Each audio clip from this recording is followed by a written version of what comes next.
ઇન્દ્ર રાજા હાથી પર બેસીને ક્યાંક જઈ રહ્યા હતા.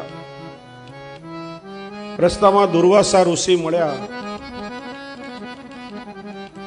દેવોનો રાજા જાણી પ્રભુની પ્રસાદી માળા ગળામાં પહેરી હતી એ ઉતારીને ઇન્દ્રના ગળામાં પહેરાવી. ઇન્દ્ર સત્તાના મદમાં છકેલો હતો. એ પ્રભુની પ્રસાદી માળા કાઢી ગોળ ગોળ ફેરવીનો ઘા કર્યો.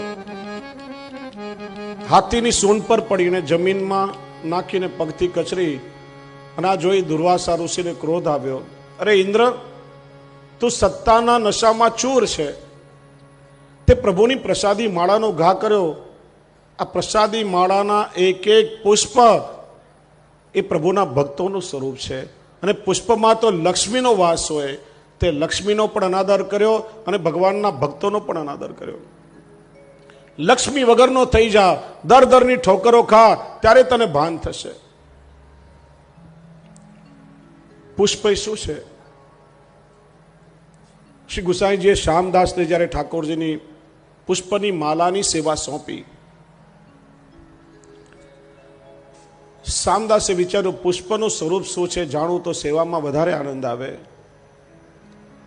શ્રી ગુસાઈજીને વિનંતી કે કૃપાનાથ, પુષ્પનું સ્વરૂપ શું?